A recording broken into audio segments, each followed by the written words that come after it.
Hello, everyone, and welcome to Cricket Talks. Today, I'm joined by the wonderful Cricket for Us YouTuber. Welcome to the program. How are you going? I'm good, Ethan. Thank you so much for getting me on the platform. It's really wonderful to be here and very, very excited to talk all things cricket. First thing to start off with is West Indies versus Australia. It's made me feel excellent. Australia have won the series against the West Indies. Matthew Wade scored a 50. What are your thoughts on the Australian team? How do you think they will go against Bangladesh? Right. Honestly, let's quickly talk about the T20I series as well. I was very surprised at the way West Indies played and kind of dismantled the way Australia kind of set up their side. And then going into the ODIs, yes, there was an inkling that Australia is not at full strength, but Australia's best format, in my opinion, is their ODI side.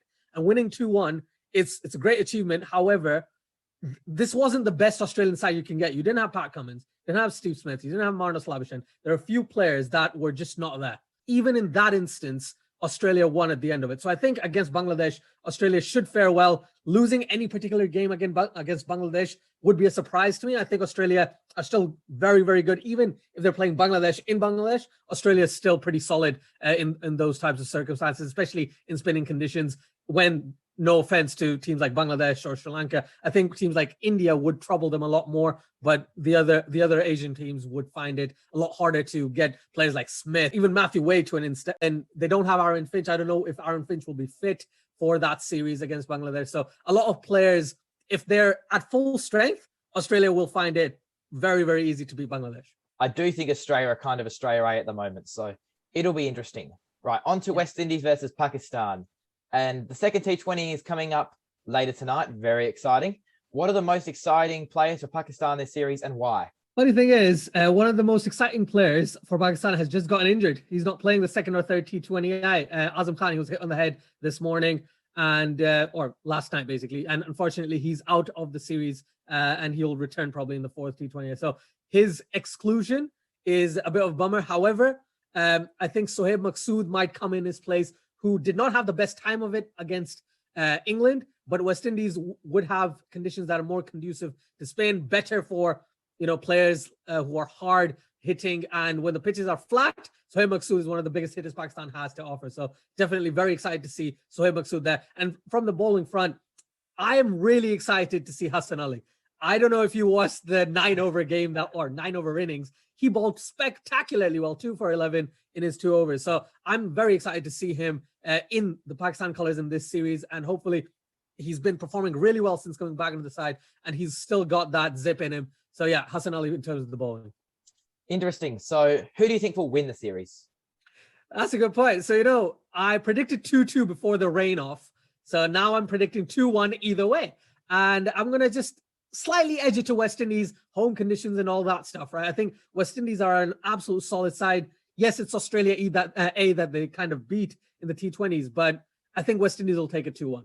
Good points you make there. And we're going to get on to Sri Lanka versus India. And Sri Lanka have won the T20 International Series against India. Harassa bowled very well in the third T20s with figures of 4 for 9. And it was truly a team effort from Sri Lanka with their fielders on fire. Sri Lanka cruised home batting, even though India picked up a few wickets. Sri Lanka have performed well. What does it say about their team heading into T20 World Cup? What do you think India's team will be thinking? All these questions. Right. Okay. So in terms of the Sri Lankan front, right, I think Sri Lanka would get a lot of confidence, but they'll actually realize the fact that they were playing against a very, very weakened Indian lineup as well. So the lineup that they had, number one, are inexperienced, and number two, do not have, even though they're great against Spain, they do not have as much experience playing in Sri Lanka, right? England destroyed Sri Lanka in the T20Is that they played. India sent their C team, for lack of a better term, initially. And then there was a COVID issue, which kind of took like 6 players out of our contention anyway. So India were very much pulling at straws to try and get that 11 sorted, which is why I would think, yes, Sri Lanka won and played very well, but Sri Lanka would not be complacent. They're the type of side they'll realize, yes, they were playing against an India C team. They will be able to keep going and improving their cricket until the T20 World Cup. Got a very solid base.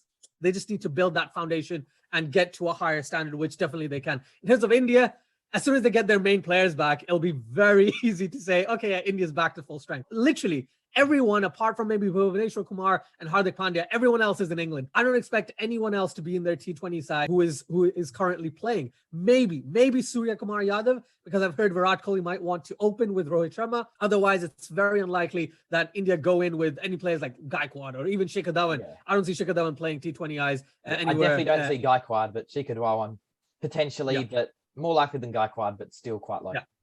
Yeah. Then that will be the real test for all the other Asian countries in the T20 World Cup, especially Pakistan, because we've got them in the group stages. India-Pakistan is a massive clash. On to the 100 now, and the men smashed. Think about the TV show. Maybe this is slightly more exciting. Last night, a thriller played by the Southern Brave. They won a run chase with 2 balls left. What on earth is going on? What are your thoughts spit on this 100 this year? Are you pro or anti the 100, and why? Right now, I'm on the edge of being a pro and an anti. Honestly speaking, right? I've researched a bit more. Now, initially, I was completely against it. Then I got excited because of the draft and the entire buzz around things. So I thought, okay, let's check it out. I've seen a few games. To be honest, I've seen half the games, and they're very entertaining. But it's just another addition to an already complex game, which kind of puts me off just a little bit. So in terms of the format and stuff, I think it's a slightly complex version of T20 cricket, which for new starters is a lot easier. But then if they're watching the 100, they won't really get invested in anything else. They'll get more confused trying to watch, oh, why are there 6 balls? Why can't this bowler bowl 10 balls in a row, right? Why do they have to change ends after every over, et cetera, et cetera? So there are a few points that they've kind of said, oh, it makes things easier. But if they wanted to make things easier, change everything rather than just changing and creating one new format. I think that's a big issue for me. It is exciting. It's entertaining. In terms of the women's cricket, I think that's exactly what they needed at this point. So yeah, I'm quite happy from the women's side, but from the men's side, I think it's not going to last very long. I predict 3 to 5 years, and that's a bold prediction right there. I think 3 to 5 years and the 100 is probably dead. I think they could have just shown the Vitality Blast on the BBC instead of had to make a separate tournament just to put cricket on free to air. The Vitality Blast could have been televised for free, but it has been an absolutely amazing tournament. So I'm probably similar positioning to you. And the issue is its metric system. I think this is the metric system. Cricket's usually under the imperial system where it's rules of 6s and 12s with the overs, but 5 and 10, that's more metric, more decimalized, bit easier to work out. But then it's just going to be confusing, like going from inch to centimeter and then crossing meters and feet and miles and kilometers. It's all over the place. Just like Fahrenheit, Celsius. We get mixed up on the kilometers and miles per hour on the speedometers. If possible, could you tell me who you think will win? I'm supporting Oval Invincibles, I must say, right? I'm a Currans fan. I think Rory Burns is someone who is absolutely brilliant with the bat, especially with his current form. I genuinely can't remember the other players, so I can't really talk about them. But I thought Oval Invincibles from the beginning have a good chance. But there are very good teams. To be honest, all the teams are very good. It's just because of the inclusions and exclusions, last minute changes, etc. The squads have kind of mixed up. But I think Oval Invincibles have a pretty good chance. Southern Brave have a very good chance. Unfortunately, there's no Jofra Archer due to injury and stuff. However, we saw what Chris Jordan did yesterday. It's something that if he can do more regularly, who needs Jofra Archer, as some people would say? But I think, definitely Trent Rockets has had a beast of a time. Alex Hales in that first initial game was just outstanding. So a lot of great sides. I'm going Oval Invincibles though. Good tips there. Right, let's get on to the India versus England upcoming series. Who do you think will win this series and why? Right, there's news that broke recently. I think it was late last night or something. I heard. Exactly. So Ben Stokes is not going to be in the Test series. This will lead on to my last question as well. We're going to ask how England are going to go without him, and rising stars for English and Indian cricket. They're going to become important. But just before we get onto that, who do you reckon is going to win? I think India, and the large reason is the Ben Stokes exclusion. Sorry. So I think India's got an edge, a huge edge now, because Ben Stokes has been that rock in the middle for the past two and a half years for England. Yes, you have Chris Wokes, but Chris Wokes isn't available for the first 2 games. He's injured as well. Jofra Archer isn't available for probably most of the series because he's injured. Now, England are going to have to include players like Ollie Robinson. They're going to have to maybe even include Dan Lawrence now in this instance, maybe even Haseeb Hameed. So England will have to look at slightly less experienced individuals to come in and try and save the day. Who is your favorite rising star for English and also Indian cricket?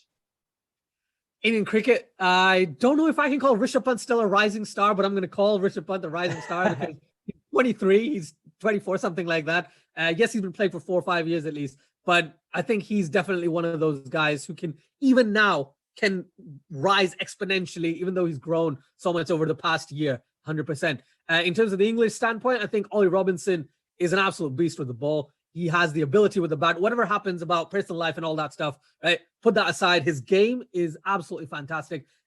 On his debut, he took 7 wickets and got almost a 50. All right. So he's very talented with the ball, very talented with the bat. And especially now when England don't have Chris Stokes, when England don't have Ben Stokes, they genuinely need some sort of bowling all-rounder or pace bowling all-rounder to fit into that number 8 spot. So I think he's definitely going to step up. So for me, it's those guys. That's very interesting. And no Ben Stokes. How are England going to go? You already said India will win. By how much? I don't want to predict that because it's very difficult. I'm going to say 3-2 India. I'm going to say 3-2 India or 3-1 India. But it might be a bit too overzealous to say 3-1. So let's just go with 3-2 India. Yeah. Good points there. And a quick cricket discussion question. How can we get longer test match tours between teams?